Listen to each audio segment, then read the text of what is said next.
In today's video, we will be discussing about cell organelles. तो सबसे पहले तो यही क्वेश्चन आता है कि सेल ऑर्गेनल्स क्या होता है, बट उससे पहले एक चीज़ ये देख लेते हैं कि हमारे पास एक सेल होता है, ठीक है। तो हर एक सेल में हमने बोला मेम्ब्रेन प्रेजेंट है।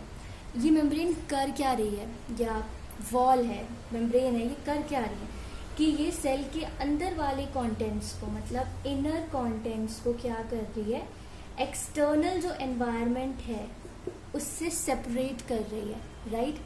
वैसे ही अगर मैं बोलूँ कि सेल कोई भी एक्टिविटी परफॉर्म करता है, वो किस बात पे डिपेंड करता है कि उसके कॉन्स्टिट्यूएंट्स क्या एक्टिविटी परफॉर्म करते हैं। तो हमें पता है कि एक सेल के अंदर जो उसके कॉन्स्टिट्यूएंट्स होते हैं वो क्या होते हैं, सेल के ऑर्गेनल्स होते हैं, राइट। अब सेल के अंदर बहुत अलग अलग टाइप की एक्टिविटीज़ होती है और हर एक एक्टिविटी दूसरी एक्टिविटी से अलग है और इंडिपेंडेंट होनी चाहिए, राइट। तो ये केमिकल एक्टिविटी एक दूसरी से इंडिपेंडेंट रहे, इसके लिए सेल के अंदर होती हैं छोटी छोटी काफ़ी सारी मेम्ब्रेन बाउंड सेल ऑर्गेनल्स। मतलब ये जो सेल ऑर्गेनल्स की हम बात कर रहे हैं ये कैसी होंगी, मेम्ब्रेन बाउंड की होगी। यहाँ पे हम बात यूकैरियोटिक सेल्स की कर रहे हैं, ठीक है। We are not talking about prokaryotes. तो ये कैसी है, मेम्ब्रेन बाउंड सेल ऑर्गेनल्स हैं। यहाँ पे इस मेम्ब्रेन की क्या सिग्निफिकेंस है कि हर एक ऑर्गेनल अपनी इंडिविजुअली केमिकल एक्टिविटी परफॉर्म करेगा और वो एक्टिविटी बाकी ऑर्गेनल्स की एक्टिविटी से सेपरेटेड है, इंडिपेंडेंट है। इंडिपेंडेंट होना ना होना अलग बात है, बट सेपरेटेड जरूर है, इसलिए हमने क्या बोला है कि ये मेम्ब्रेन बाउंडेड है, ऑलराइट। तो हमारे सिलेबस के अंदर क्या क्या सेल ऑर्गेनल्स हमें पढ़नी है, सबसे पहले हम पढ़ेंगे about endoplasmic reticulum. This is the first organelle that will be studying.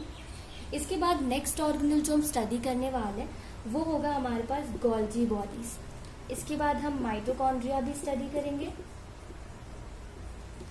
After mitochondria हम लोग देखेंगे अबाउट प्लास्टिड्स। फिर एक टॉपिक आ जाता है हमारे पास वैक्यूल्स एंड लाइसोसोम्स। तो हमें ये इन ऑर्गेनल्स के बारे में हमें स्टडी करना है, तो एक एक करके शुरू करते हैं।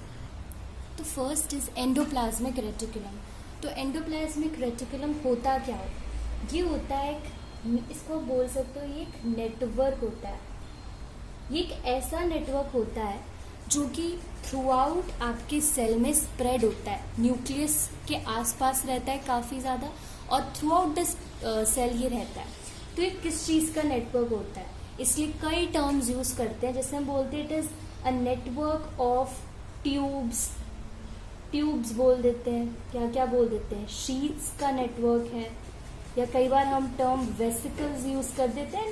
ये इसलिए टर्मिनोलॉजी यूज होती है क्योंकि इसकी अपीयरेंस ही कुछ ऐसी होती है, ट्यूब्स जैसी, शीट्स जैसी, ठीक है, इसलिए।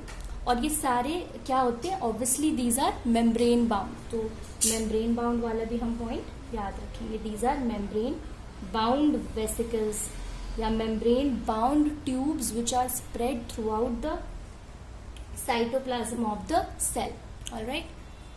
तो ER on the basis of appearance आपके दो टाइप्स के होते हैं, मतलब हम ER को दो कैटेगरी में क्लासिफाई कर सकते हैं।